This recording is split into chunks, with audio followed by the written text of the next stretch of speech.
Seguimos, estamos en la tertulia de este viernes 11 de octubre de 2019. ¿Con quiénes estamos? Con Gonzalo Pérez del Castillo, sí, en primer lugar. Sí será. Ana Ribeiro, Juan Grompone, Fernando Butazón. Por fin, sonreíste un poco. Sí. Tengo que hacerlo siempre esto, me olvido, me descuido. Los últimos serán los primeros, ya alguien dijo eso. Segundo tema. China está conmemorando los 70 años de la fundación de la República Popular, proclamada por los comunistas liderados por Mao Zedong el 1 de octubre de 1949. En un gigantesco desfile que tuvo lugar el martes de la semana pasada, fueron desplegados en la plaza Tiananmen 15.000 militares, 160 aviones y decenas de misiles balísticos con tecnología que no había sido revelada hasta ese momento.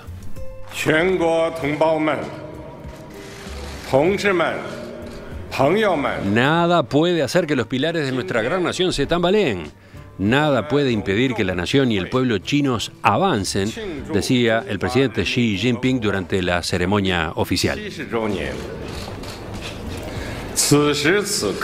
El aniversario se dio justo cuando la economía y la política de China están siendo puestas a prueba por la guerra comercial con Estados Unidos, la peste porcina, que causó estragos en el suministro de carne de cerdo, alimento fundamental en la población, y las manifestaciones pro democracia que se han intensificado en Hong Kong. Varios de ustedes querían tomar este aniversario. ¿Quién empieza entonces? Juan, que nos va a hablar sobre la alternancia en el poder. Porque bueno, China es un ejemplo en ese sentido. Algo así. Bueno, la Revolución China es muy especial por su comienzo, su desarrollo y su fin, ¿no? Porque, por empezar, comenzó como una revolución campesina en contra de todas las teorías marxistas del planeta, ¿no? Cierto. De modo que, primera cosa, ya es una cosa rarísima la Revolución China. En segundo lugar, poco tiempo después de comenzar la revolución, realizó una revolución cultural anticapitalista. Una revolución cultural anticapitalista feroz, es decir, intensa, con enorme cantidad de gente desplazada, dejada de lado. Sin embargo, no tuvo éxito, no tuvo ningún éxito. Porque precisamente unos pocos años después de eso comenzaron las reformas en China. Es decir, el programa de reformas en China, con lo cual introdujeron una sociedad capitalista de mercado, ¿no? Es decir, y en ese sentido hay que rescatar, es decir, como ven, es un claro vaivén, es decir, contradecir la teoría, luego intentar restaurar la ideología en contra del capitalismo y luego caer en el capitalismo. Tuvo dos grandes pensadores, uno es Mao Zedong, vamos a decirlo como lo dicen los chinos. Pero durante años le dijimos Zedong. Sí, siempre. ¿No? Sí. No es que, a vos que no te gusta cambiar los nombres de las calles, ¿por qué le cambiaste el nombre a la persona? Porque siempre fue Mao Zedong. Porque las palabras chinas fueron traducidas por 2 o 3 personas, en general inglesas o francesas, y no tenían en cuenta la fonética. Es decir, Mao Zedong es la fonética que impulsa. Eso se llama transliteración. Claro, la transliteración, sí. Bien, tuvo dos grandes pensadores, Mao Zedong como teórico de la dialéctica, por ejemplo, es decir, es importante sus aportes, y luego Deng Xiaoping como teórico de las reformas, ¿no? Es decir, Deng Xiaoping fue un gran pensador y un gran hombre de acción, que fue el padre de las reformas por las cuales incorporó la economía de mercado a China, ¿no? Bueno, eso es lo que podía decir como introducción. Un apunte nada más. A propósito de esto, yo estuve pensando, y las revoluciones son acontecimientos, no son estados. Es decir, las revoluciones producen un cambio drástico y casi siempre violento en la situación de una sociedad, pero culminan.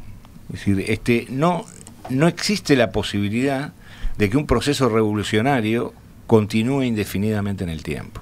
Eso es lo que llamamos la revolución continua. Exactamente, la revolución permanente. Entonces, yo creo que efectivamente la Revolución China fue un episodio extraordinario desde el punto de vista histórico y social, porque allí la inmensidad de todo, ¿no? De los territorios, de la población, de las fuerzas en pugna, el imperio japonés, los británicos antes. Pero me parece que fue una revolución extraordinaria desde ese punto de vista, que generó un estado de situación que después tardó mucho tiempo en estabilizarse y alcanzar cierto equilibrio. Un equilibrio, por cierto, del cual Occidente hace la vista gorda, por razones económicas básicamente, a las tremendas violaciones a los derechos humanos que ha habido y hay histórica y sistemáticamente en China. Yo cuando oigo a dirigentes políticos uruguayos hablar de tal proceso, de la dictadura, de la falta de democracia y de libertad en tal o cual país, y se olvidan que China es un gigante con 1.600 millones de habitantes, que sometida, digamos, a una férrea dictadura, me llama la atención, porque entonces ahora no es lo político, es lo económico, está por encima de lo jurídico. Siempre estuvo. Eso era lo que quería decir. Siempre estuvo, dice Juan, siempre estuvo. Y ahora Ana.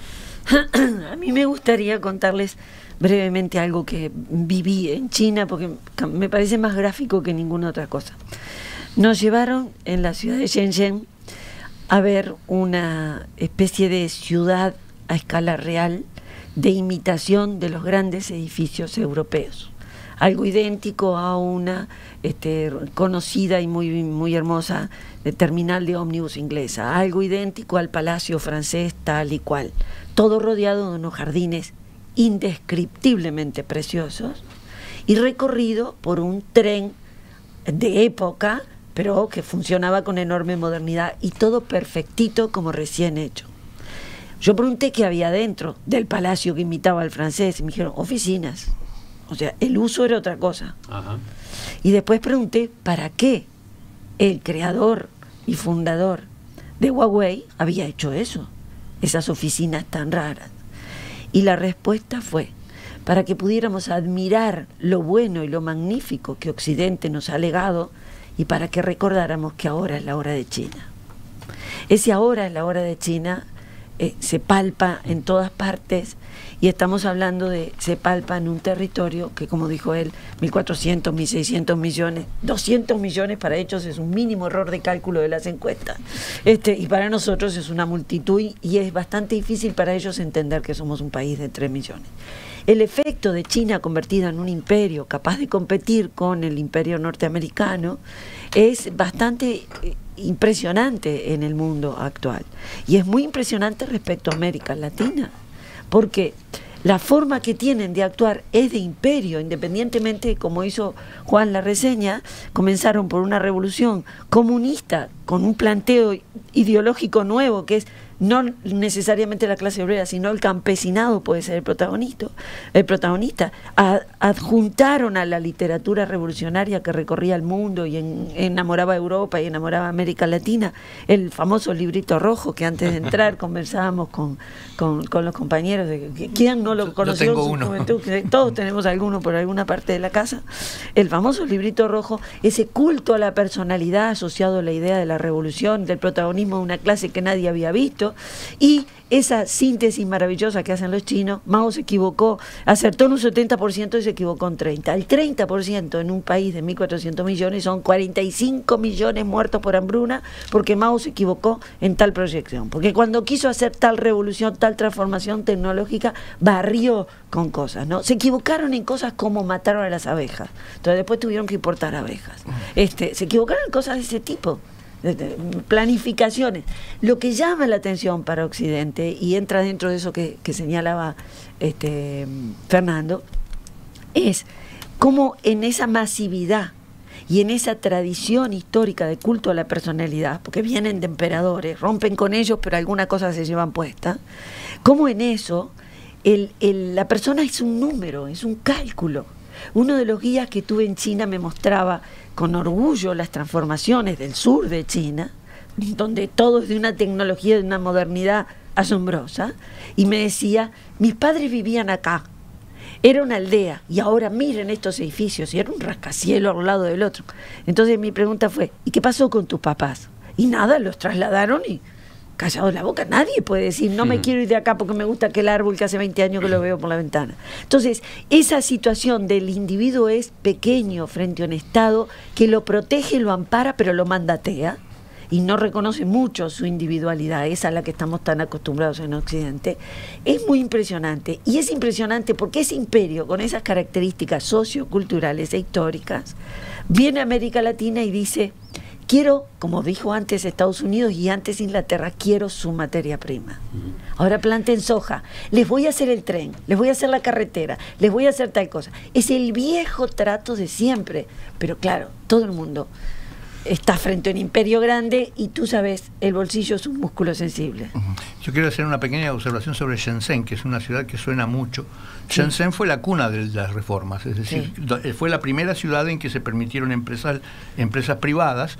Fue la segunda, la segunda ciudad que tuvo bolsa de valores, en fin, pero fue la vanguardia en el sur. Y la peculiaridad era que Shenzhen quedaba muy cerca de Hong Kong, de modo que tenían un problema de fronteras, había una cantidad, una migración muy importante de trabajadores, y entonces ese fue el lugar donde empezó la reforma. Falta Gonzalo, pero antes leo uno de los mensajes de los oyentes, el de Gustavo, que dice que China es el mejor ejemplo de la post-ideología. Las ideologías ya cumplieron su función, todos estamos empapados de sensibilidad social y respetamos las reglas del mercado y entendemos las ventajas del libre comercio. Hoy China lo entiende, es pragmática. Eso tiene que ver con nosotros. Acá también pasa. Los candidatos en Uruguay no implementarán políticas económicas demasiado diferentes. La economía es una sola. Y después le dice a Fernando, el orden siempre fue lo económico por encima de lo político. Lo político por encima de lo jurídico. El mercantilismo nunca terminó. Muy bueno. Bueno, yo discrepo con que los candidatos tengan la misma política económica. Es decir, creo que no. Es decir, la política económica de la izquierda siempre fue a favorecer a los trabajadores y de la derecha a favorecer a las empresas. Eso es así. Sí, yo creo que cuando uno celebra los 70 años de una revolución como la China, uno no puede dejar de percibir que este país, para mí son 1.300 millones, pero puede ser que haya subido ya a 1.400. ¿Qué exageró fue Fernando, que dijo 1.600? 1.600. Inflación poblacional. Va muy rápido. Pero bueno, si comparas eso con los indios que hoy día están también muy cerca de los 1.300, y cómo fue una sociedad y la otra, tú no podés sino decir, caramba, qué bien lo hicieron los chinos. Claro. Porque hoy día, como ustedes ya dijeron, hoy día China es una potencia mundial.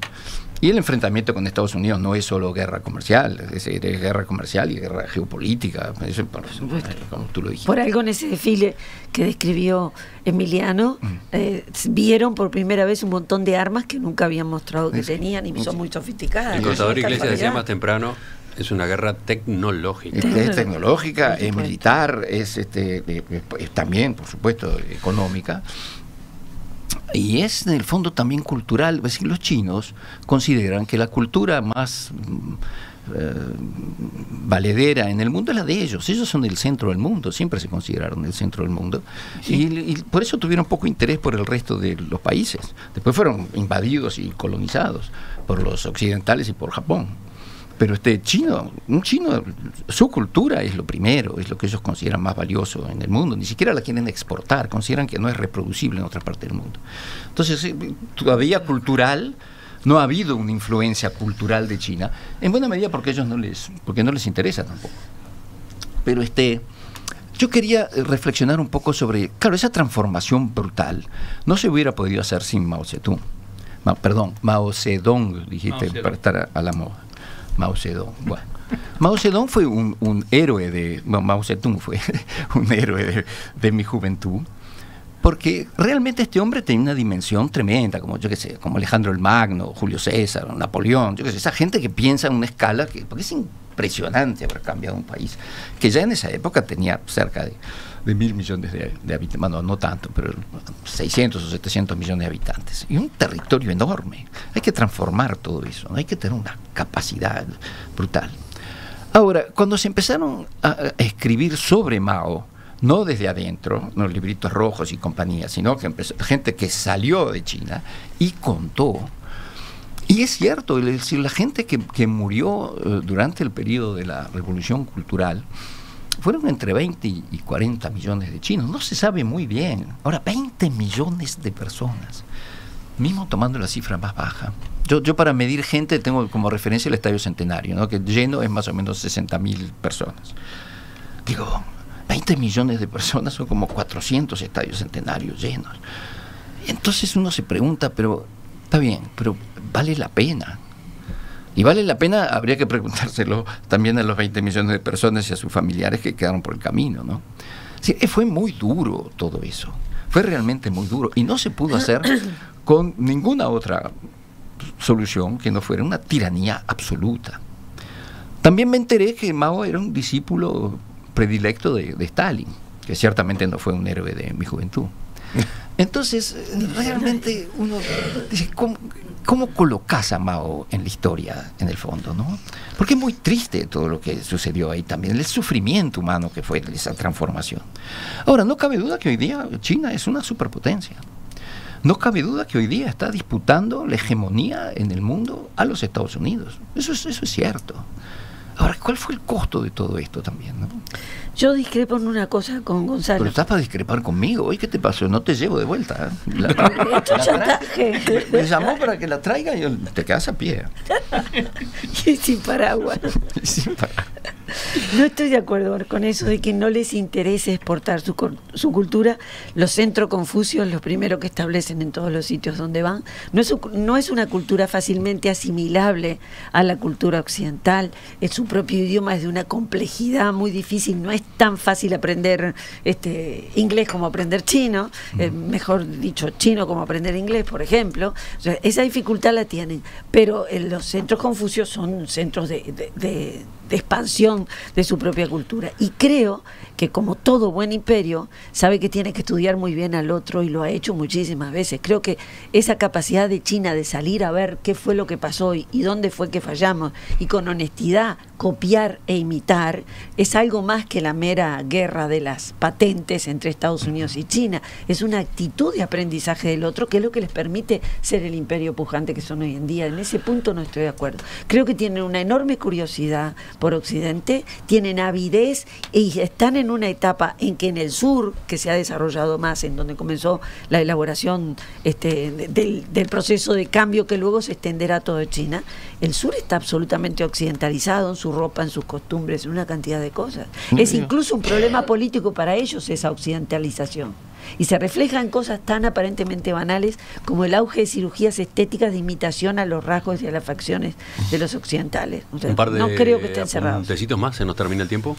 No, una anécdota nomás, señalar que Uruguay curiosamente tiene una historia de íntima vinculación con todo el proceso de cambio, digamos, o de modernización de China, a través de lo que se llamó la Biblioteca Imperial China, que fue una biblioteca que, digamos, fue sacada de la ciudad prohibida cuando los ingleses estaban por entrar en Pekín, anduvo por el mundo, fue a parar a Suiza, y como triunfó Mao y Suiza aparentemente iba a reconocer a Mao, los que tenían la biblioteca en su poder consideraban que probablemente Suiza devolviera la biblioteca a Pekín, y no querían. Entonces, si en la Suiza de Europa no podía estar segura, nada mejor que la Suiza de América. Sí. Así que convencieron a Luis Valle y a algunos destacados intelectuales como Carlos Maggi, como José Pedro Díaz y Amanda Berenguer, que estaban en Europa, para traer la biblioteca a Montevideo, y efectivamente vinieron 740 cajones enormes que estuvieron en la Biblioteca Nacional ahí abandonados, por decirlo de alguna manera, durante muchos años. Es una historia que da para mucho. Sí, sí. Aparecieron ya más de una vez en el programa, en particular en las tertulias. Estuvieron impolutos, no estaban abandonados. No estaban abandonados, estuvieron intocados, inusados. Claro, porque no había quien entendiera ni hiciera nada. Un empleado de la Biblioteca Nacional que necesitaba las maderas desarmó los cajones, tiró todo lo que había dentro en una especie de montaña gigantesca de la cual yo he visto fotografías, y se llevó los cajones en una camioneta, la tabla de los cajones en una camioneta para su casa. Increíble. Cuando la recuperaron, gritaban, los que vinieron a hacer la inspección, gritaban, se agarraban la cabeza con esa gestualidad de tanto teatral que tienen los chinos, de manera ostentosa, así. Fue una cosa, no podían creer que eso estuviera ahí. Gestos tan ostentosos como los que hace Juan pidiendo también la palabra. Sí, la palabra. Yo quería hacer un minuto dedicándola a la evolución cultural de Occidente con la de China. Es decir, China, más o menos en el 500 antes de Cristo, tuvo los dos grandes filósofos, Confucio y Lao Tzu, ¿no? Que son perfectamente comparables con los presocráticos. Es decir, después de eso se armó el imperio.